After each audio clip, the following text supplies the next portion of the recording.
2002 में एक फिल्म आई थी सलमान खान की, शाहरुख खान की और माधुरी दीक्षित की। उस फिल्म का नाम था हम तुम्हारे हैं सनम। और आज झारखंड की राजनीति में उस फिल्म का जो गाना है कि हम तुम्हारे हैं तुम हमारे हो सनम, कहीं ना कहीं फिट बैठती दिख रही है। जी हाँ, हम बात कर रहे हैं भारतीय जनता पार्टी की। भारतीय जनता पार्टी में आज 3 लोगों ने पार्टी में घर वापसी की है। पहला अमित यादव, दूसरा जयप्रकाश वर्मा और तीसरा नवनीत हेम्ब्रम। जयप्रकाश वर्मा जी के बारे में आपको बता दें कि ये पहले भी भारतीय जनता पार्टी में थे। अमित यादव भी 2009 में भारतीय जनता पार्टी में ही थे, लेकिन 2019 में पार्टी ने इन्हें टिकट नहीं दिया तो ये पार्टी छोड़कर निर्दलीय ही चुनाव लड़ गए और वापसी इनकी हो चुकी है भारतीय जनता पार्टी में। हमारे सहयोगी निरंजन जी इस वक्त हमारे साथ मौजूद हैं। आज जो भारतीय जनता पार्टी के प्रदेश कार्यालय में जो नज़ारा दिखा, उस नज़ारे को देखकर यही चीज समझ में आ रहा है कि हम तुम्हारे हैं तुम हमारे हो सनम। क्या कहेंगे निरंजन जी, घर वापसी हो गई है, लेकिन इसे घर वापसी कहें या कुछ और कहें, क्योंकि निर्दलीय उन्होंने चुनाव जरूर लड़ा था, लेकिन कहीं ना कहीं मन और शरीर तो भारतीय जनता पार्टी के साथ ही था। क्या बिल्कुल विशाल, आपने जो फिल्म का उदाहरण दिया है हम तुम्हारे हैं सनम, ये 2002 की सबसे बड़ी सुपर डुपर हिट फिल्म रही थी शाहरुख खान की। और ये जो गाना है, गाने की बोल थी हम तुम्हारे हैं तुम हमारे हो सनम, तो कहीं ना कहीं झारखंड की वर्तमान राजनीति में खास करके भारतीय जनता पार्टी में जो है वो फिट बैठ रही है। बिल्कुल। और उस आवाम को क्या मतलब, जिस आवाम को लेकर के ये लोग जो है दम भरते हैं, दल बदल लेते हैं, उस आवाम के सामने थोड़ी सी आप वादा कर दीजिए, थोड़ी सी उनको आप उम्मीदें दे दीजिए, थोड़ी सी उनको जो है सो लालच दे दीजिए, उनको बड़े बड़े सपने दिखा दीजिए, वो किसी का भी झंडा ढोने के लिए तैयार हो जाते हैं। ऐसे में हम तुम्हारे हैं सनम और तुम हमारे हो सनम जो है वह भारतीय जनता पार्टी पर फिट बैठ रही है। ये जो तस्वीरें अपने स्क्रीन पर दर्शक हमारे देख रहे हैं, उन तस्वीरों को देखिए। इसमें अमित यादव जो वर्तमान में बरकट्ठा विधानसभा के विधायक हैं, उनकी चेहरों को आप देखिए। उनके चेहरे पर जो मुस्कान है, वह मुस्कान साफ बता रही है कि वो निर्दलीय हालांकि विधायक बने चुनाव लड़ करके, लेकिन उनका दिल और दिमाग जो है वह भारतीय जनता पार्टी में ही बनी हुई थी। और 5 वर्ष का कार्यकाल आज विशाल उनका पूरा होने वाला है विधायक के तौर पर।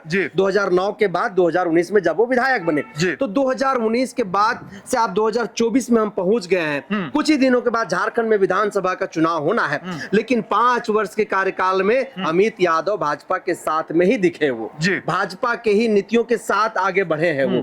ऐसे में वहां के जो कार्यकर्ता हैं वो कई कुछ बातें कह रहे हैं, इस पर भी हम लोग चर्चा करेंगे। वहीं दूसरी तरफ जो जेपी वर्मा है, गांडे विधानसभा से भाजपा के विधायक रहे हैं वो, आज उन्होंने भी घर वापसी किया है और उन्होंने भी एक गाने को कहीं ना कहीं सार्थक किया है कि चलो अब हम लौट चले। ऐश्वर्या राय की फिल्म थी, वो भी गाना यहाँ पर कहीं ना कहीं वो फिल्म यहाँ पर सार्थक हो रहा है। तो कहीं ना कहीं झारखंड में और खास करके वो डीएसपी साहब जो हेम्ब्रम साहब है, जो इस बार राजनीति में आने का निर्णय लिया है, तो कहीं ना कहीं वो सिंघम वाली डायलॉग हमको याद आ जा रहा, अत्ता माजी सटकली।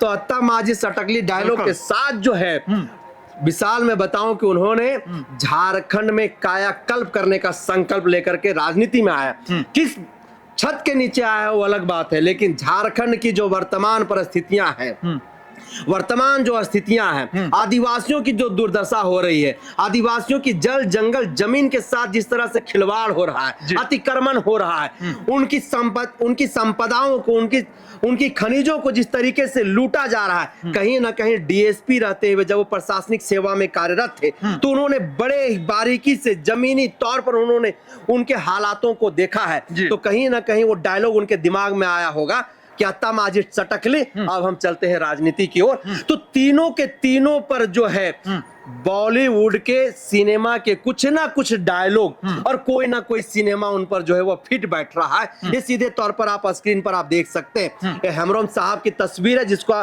दर्शक अपने स्क्रीन पर देख रहे हैं। वो भी एकदम पूरा जोश से भरे हुए हैं, ऊर्जावान है वो, और एकदम दमखम के साथ सैकड़ों कार्यकर्ताओं के साथ भाजपा के कार्यालय पहुंचे हुए हैं भाजपा का दामन थामने के लिए। तो ये परिस्थितियां हैं विशाल अभी वर्तमान में।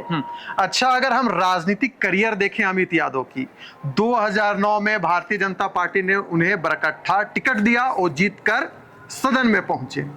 2019 में उन्हें टिकट नहीं दिया पार्टी ने, तो निर्दलीय चुनाव लड़े, लेकिन दिखा दिया कि हम कितने मजबूत आदमी हैं। 2019 में उन्होंने चुनाव जीत कर दिखा दिया भारतीय जनता पार्टी को।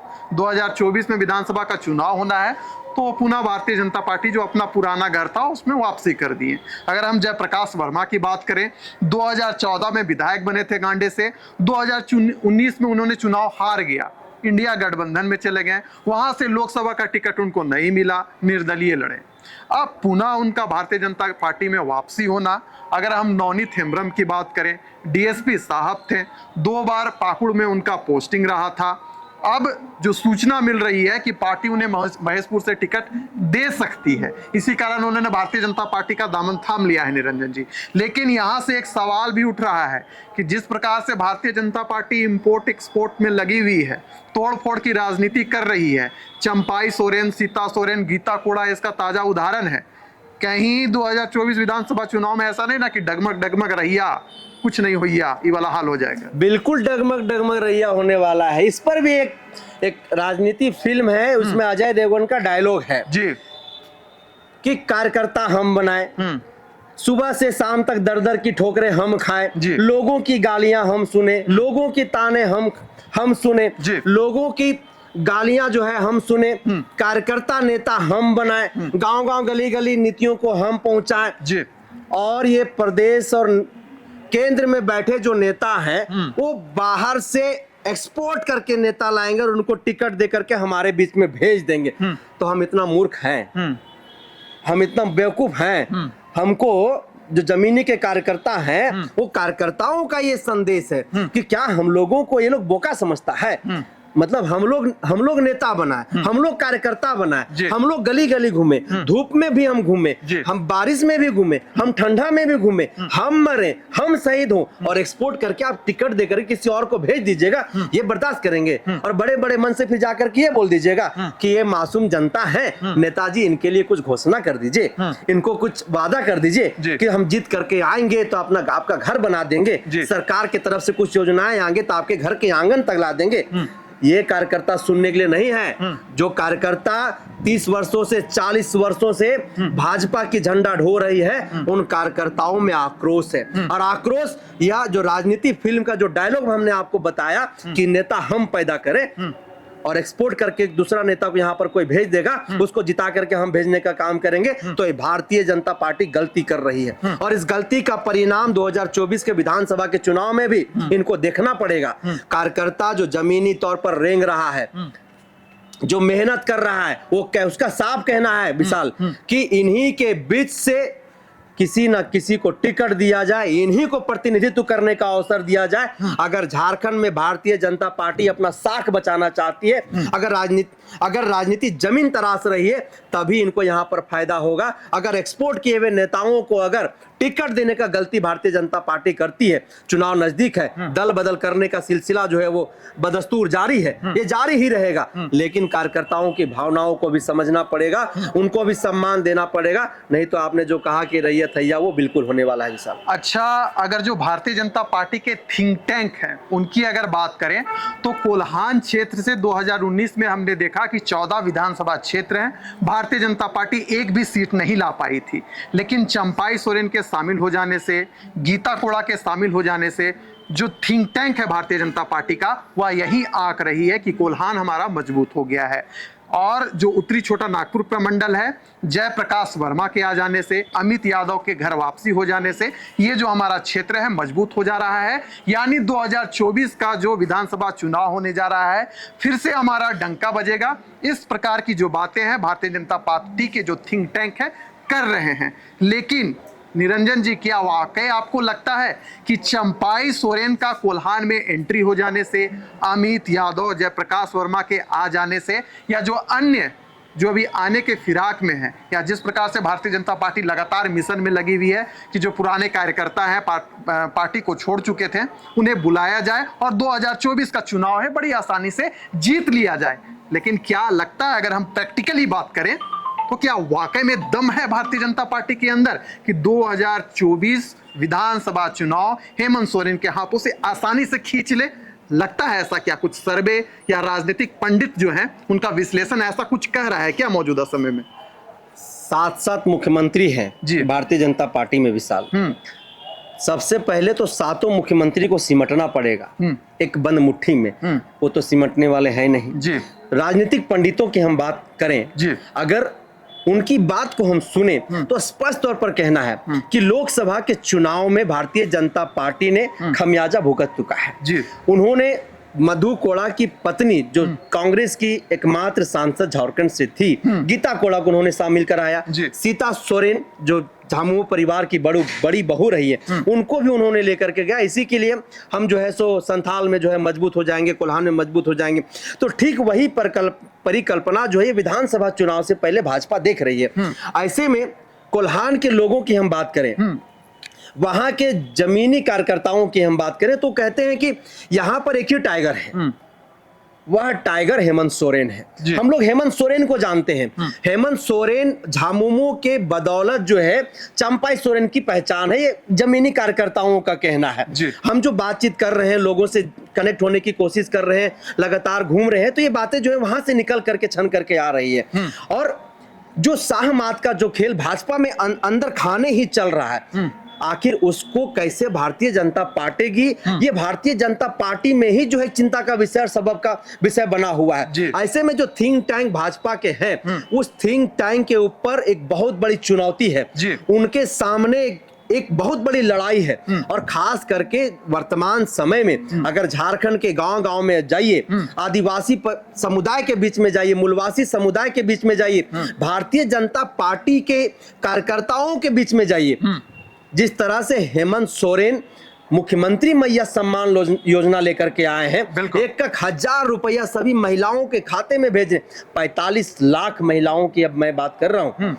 जो कार्यकर्ता कह रहे हैं, जो लोग कह रहे हैं, जो महिलाएं कह रही कि मुझे 1,000 रुपया मिला है, मुझे मजबूती मिल रहा है, मैं अपने बच्चे का फीस भरने में जो है मुझे मदद मिल रहा है, मेरे बच्चे का खाना देने में हमको मदद मिल रहा है, मुझे बिजली बिल भरने में मदद मिल रहा है।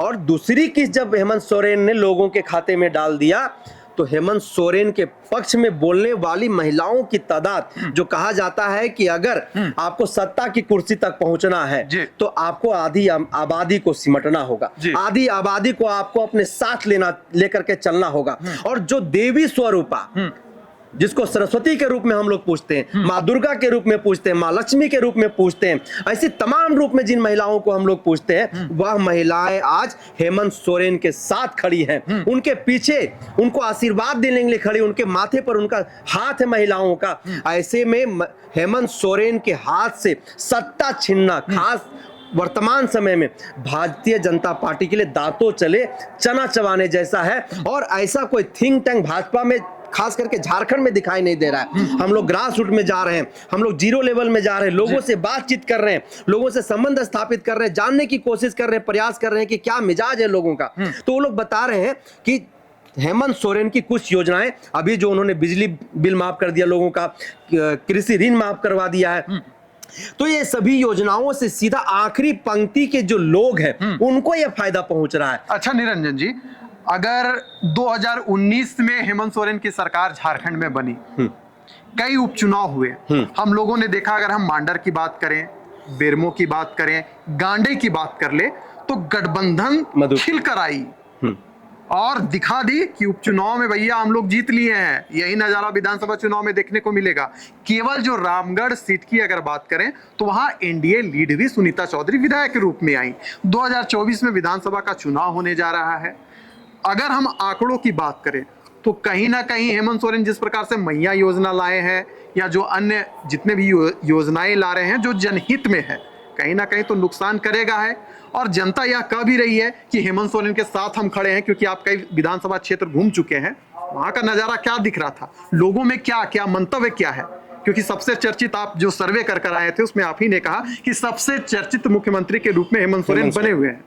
अभी भी हेमंत सोरेन बने हुए हैं जी। लोगों, खास करके महिलाओं से हम बातचीत करने की कोशिश कर रहे हैं, बातचीत करके जानने की कोशिश कर रहे हैं कि हेमंत सोरेन को लेकर के उनकी क्या प्रतिक्रिया है, 5 साल का कार्यकाल किस तरीके से वो देख रही हैं। हाँ, कुछ गलतियां हेमंत सोरेन से भी लोग ये भी कह रहे हैं, लेकिन वर्तमान समय में भाजपा से काफी ताकतवर और काफी मजबूत जो है वो इंडिया गठबंधन झारखंड में दिखाई दे रही है। और बाई इलेक्शन में उन तमाम सीटों पर जो है इंडिया गठबंधन ने जीत हासिल की है। लोकसभा में भी वही नजारा, लोकसभा में भी वही जो है नजारा देखने के लिए मिला है। हम अमित यादव की बात करें जो निर्दलीय विधायक बरकट्ठा विधानसभा से हैं, तो बरकट्ठा विधानसभा में अमित यादव की अपनी एक अलग कुनबा है। वहां पर उन्होंने लोगों से एक अलग संबंध स्थापित करके रखा है।